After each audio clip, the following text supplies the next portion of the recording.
मजा आहे. शुभा, अगं तुला लवकर बरं व्हायचंय की नाही? तू अशी रडत राहिलीस ना तर मग मला सुद्धा खूप काळजी वाटते. नको रडूस. पण मग दुसरं काय करायचं सांगा ना. मागचं पुढचं सगळं डोळ्यासमोर उभं राहतंय. प्रश्न एकट्या मनूचा नाहीये ना. सगळ्या घरादारावर परिणाम होणार आहे या एका गोष्टीमुळे. सगळ्या घराबद्दल, घरातल्या माणसांबद्दल शंका घेणार आहेत लोक आता. आपले संस्कार, आपल्या मुलींचं वागणं, मीराचं अजूनपर्यंत लग्न झालेलं नसणं, काय काय बोलतील लोक याच्याबद्दल. आणि मला सांगा, यात आपली काय चूक आहे? आपण मुलींना चुकीच्या गोष्टी शिकवल्या का हो? की चुकीच्या पद्धतीने शिकवल्या? हे नशिबाचे भोग आहेत असं म्हणायचं आणि भोगायचं आणि सोडून द्यायचं सगळं. कुठल्या जन्मीची देणी फेडतोय कुणास ठाऊक. शुभा, असं नको बोलूस. हे बघ, आपली मुलं आहेत कधी एरवी ती खूप चांगली आहेत, गुणी आहेत, पण कधीतरी चुकायचीच ना. आई बाप म्हणून हे सगळं पचवणं कठीण जाते आपल्याला. मला सांग, आपण दोघांनी मिळून खूप गोष्टी पचवल्यात की नाही? होय ना? मग हे सुद्धा पचवू की आपण. पण हे सगळं आपल्याच वाट्याला काय येत आहे? दोघी पोरींनी घोर लावलाय जीवाला नुसता. तू यात मीराला का बोलतेस? काय चुकते ती? उलट ती आहे म्हणून आपल्याला आधार वाटतोय. ती तिचं क्लिनिक सांभाळते, आपल्या घराकडे लक्ष देते, सगळं करते ती आपलं. मग काय चुकते ग तिचं? उलट आपली मनू आहे ना, ती बोलते तरी तिच्याशी. विचार कर, समजा मनू तिच्याशी बोलली नसती, काय झालं असतं? कुणाशीच बोलली नसती तर काय झालं असतं? हो, पण या सगळ्यात मीराचं लग्न मागे पडतंय ना परत. मनूचं लग्न तर घाईघाईने उरकावंच लागेल आपल्याला. कार्टीनं पर्याय कुठे सोडलाय आपल्या समोर? काही मीराचं पुन्हा नाही नाही, मान्य आहे मला. ह्यात मीराचं कुठे काय वाईट झाले का? मुलगी लग्न करून सासरी गेल्यानंतर सुटकेचा श्वास सोडणारा बाप नाहीये मी. आणि तू असा एकत्रित विचार करून त्रास करून घेऊ नकोस. तो मुलगा मल्हार लग्न करतोय ना आपल्या मनुष्य, मग सगळं व्यवस्थित होईल. अशी वेळ आपल्यावर येईल असं कधी वाटलं नव्हतं. कार्टीला लाज कशी वाटली नाही? मला ना त्याची बोलायची सुद्धा इच्छा होत नाही आता. ए शुभा, असं नको बोल. हा असा आताताईपणा नको करू. मग तुम्ही मुलींना सारखं पाठीशी घालणं बंद करा. ठीक आहे, आता पुढचं सगळं डोकं शांत ठेवून करू. प्रकरण चिघळायला नको आहे. मीरा आणि ते डॉक्टर त्याच विचारात आहे. मी मगाशी फोन केला होता. डॉक्टर येतात मल्हारला घेऊन आपल्या घरी, तेव्हा आपण बोलू की त्यांच्याशी. सगळं व्यवस्थित होईल.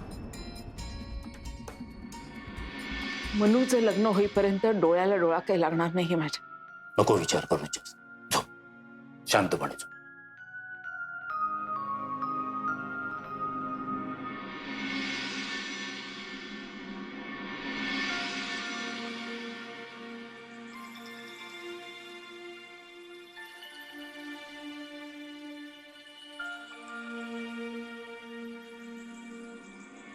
किती रोमॅन्टिक होतीस तू मीरा, किती फुल ऑफ लाईफ. आता बघ जरा स्वतःकडे. कॅन्डल लाईट डिनर, लॉंग ड्राईव्हला जाणं, रात्रभर आभाळाकडे बघत गप्पा मारणं, तासन तास टेकडीवर बसून अख्खं शहर बघणं, भविष्याची स्वप्न रंगवणं. हे का बंद केलंच? पण तू अशी ढुढ्ढाचारी होऊ नकोस प्लीज. मलाही आवडलं असतं आधी तसंच पूर्वीसारखं राहायला, आनंदी, फुल ऑफ लाईफ. पण पूर्वीचं काहीच तसं नाही राहिलं ना. सगळंच तर बदललंय. ती सगळी हौस, तो सगळा उत्साह कुठे गेला काय माहिती.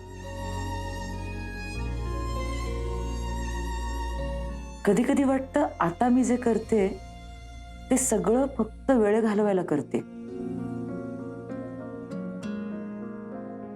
आतून काही कशाची उर्मी वगैरे वाटतच नाही.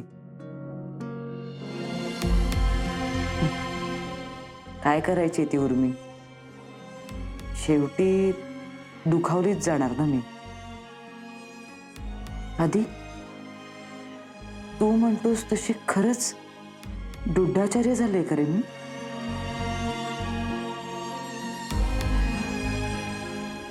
मीराताई, मीराताई, हा हा आले.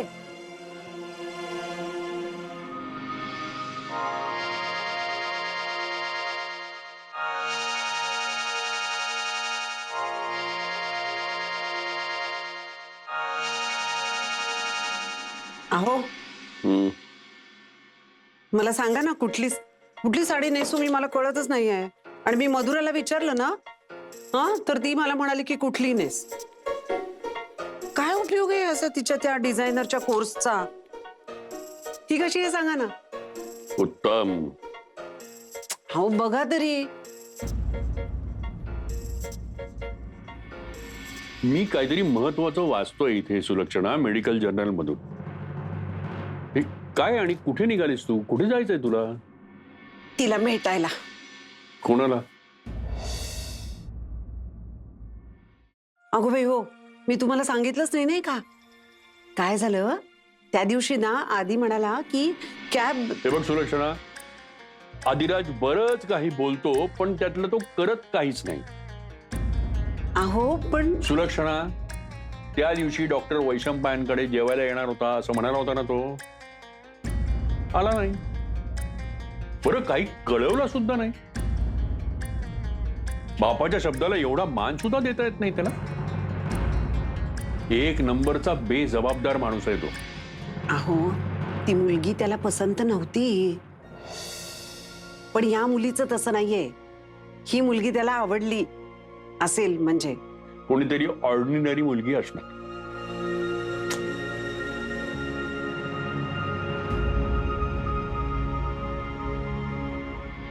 आपल्या आदिराजला ना काही चांगलं आवडूच शकत नाही. त्या डॉक्टर वैशंपायनच्या मुलीशी लग्न केलं असतं ना, तर लॅविशली राहिला असता. स्टँडर्ड ऑफ लिव्हिंग असं हाय असतं त्याचं.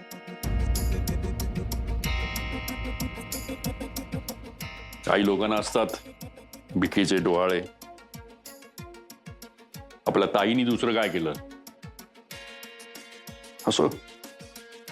आपण फक्त सांगण्याचं काम करायचं. आता मला ना ह्या सगळ्या गोष्टीमध्ये अजिबात इंटरेस्ट सुटलेला नाही. कोणाशी लावा लग्न, काय वाटेल ते करा. अहो असं का म्हणताय तुम्ही? आधी पूर्वी असा होता का सांगा बरं तुम्ही मला. मी तुम्हाला सांगते, ती मांजर आडवी गेली ना, त्यानंतर बदललंय सगळं. तिने माझ्या मुलाच्या आयुष्याची वाट लावली तेव्हापासून असा झालाय तो. अरे पण असं बोलून कसं चालेल सुलक्षणा?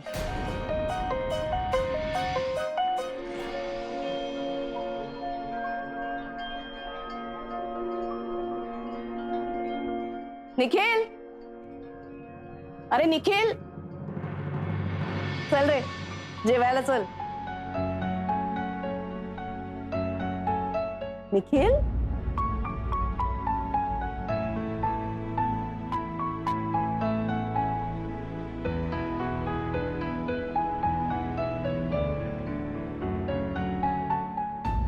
काय झालं?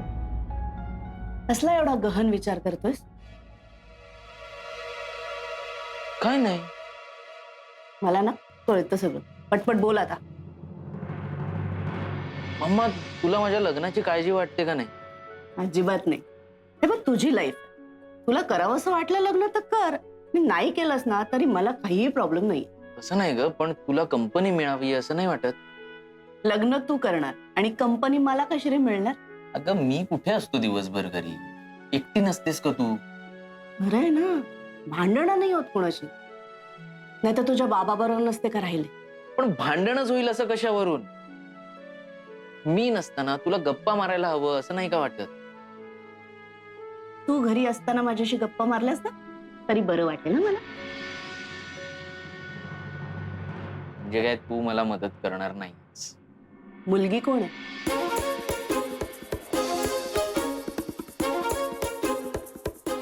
कोण आहे ते सांग आधी, मग मी ठरवते मदत करायची की नाही. मीरा. त्या एका मुलीपायी सगळ्याची वाट लावायची का? अरे सगळ्या गोष्टी अशा इमोशनली करायच्या नसतात. मेंदू दिलाय ना, त्याचं काय करणार मग? अहो सगळं नीट होणार आहे, सगळं नीट होणार आहे. मी सांगते तुम्हाला, एकदा त्याच्या डोक्यावरती ना अक्षता पडू देत, बघा त्याचं डोकं ताळ्यावर येतं की नाही.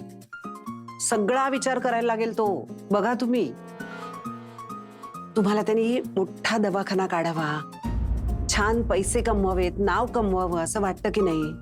सगळं होणार, फक्त त्याचं लग्न होऊ द्या. नाहीतर ना शीट नसलेल्या जहाजासारखं होतं माणसाचं, भरकटत राहतं कुठेतरी. आदिराज कडून सध्या माझ्या काहीही अपेक्षा आणि आशा उरलेल्या नाहीये. बरं ठीक आहे, पण मी जे प्रयत्न करते ते तरी करू द्या ना मला. फक्त ना तर कुठली मांजर आडवी जायला नको, नाहीतर माझ्याशी गाठ आहे. मी सांगते तुम्हाला की जिनी आधीच्या आयुष्याचं नुकसान केलंय ना, त्याला त्रास दिलाय ना, ती कधी ना कधी माझ्या समोर येणार बघा, भेटणार मला. नाही तिच्या सगळ्यांसमोर झिंज्या उपटल्या ना, तर नावाची सुलक्षणा पाठक नाही मी.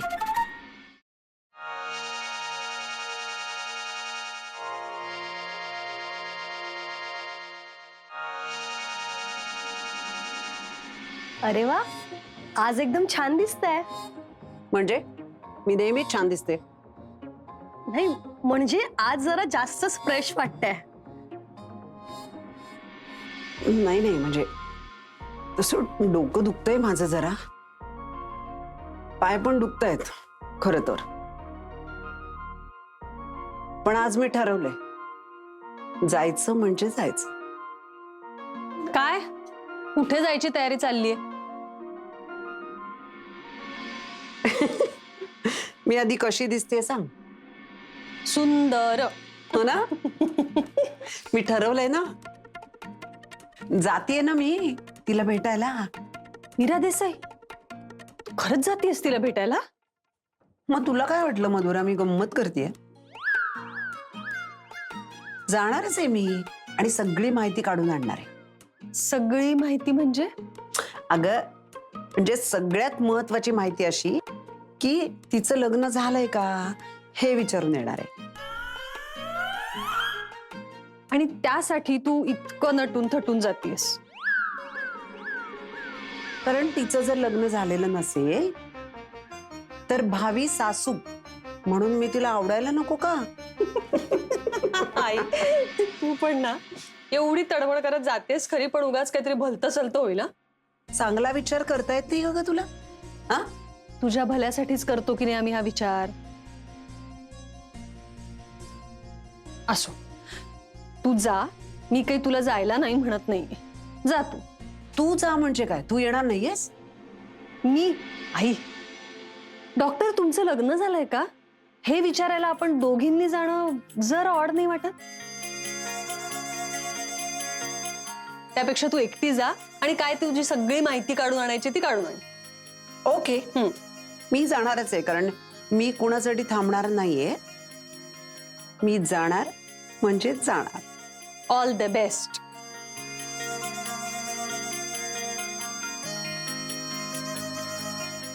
चला की आता. हो हो, जा हळू. यश,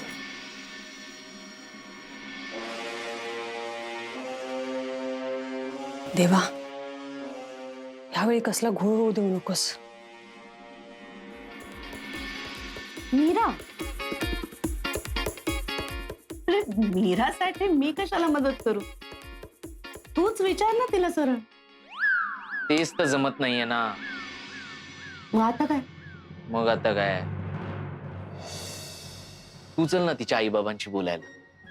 निखिल, अरे तुम्ही दोघे काही लहान आहात का आता? परमिशन वगैरे काय मागायची तर?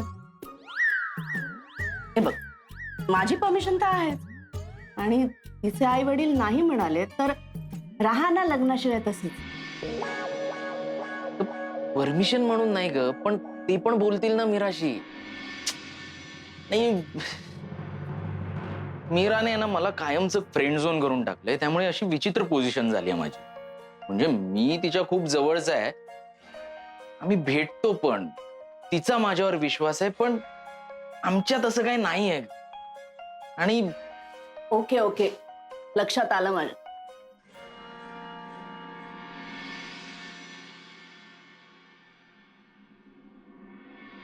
ठीक आहे, येते मी.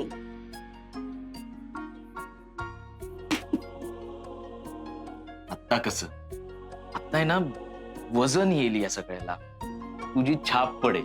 हा, आणि मेन म्हणजे खूप लकी आहेस माझ्यासाठी. उगाच हरभऱ्याच्या झाडावर चढवू नको. खरं.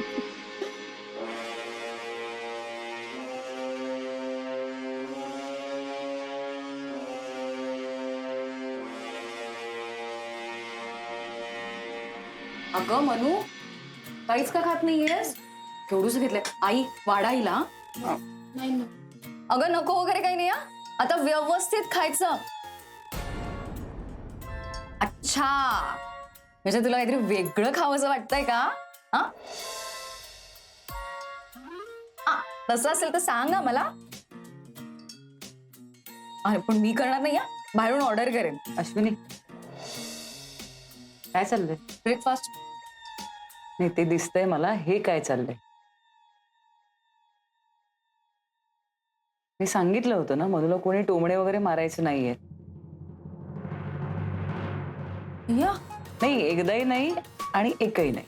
टोमणे? आई, टोमणे वगैरे काही नाही. अगं मी ती काळजीपोटी बोलते तिला. ओके ओके ओके, आई पहिला वाढ ना. अरे नाही, मला नकोय. मी जरा बाहेर चालले. आता कुठे निघालीस? मी जरा ब्लाइंड स्कूलला जाऊन येते, बरेच दिवसात गेले नाही. बरं, मग काहीतरी खाऊन जा.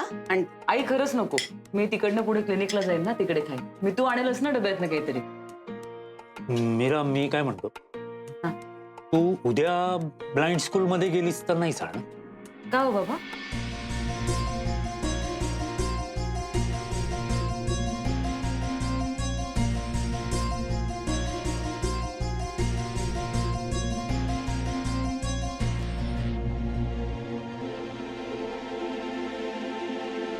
नमस्कार.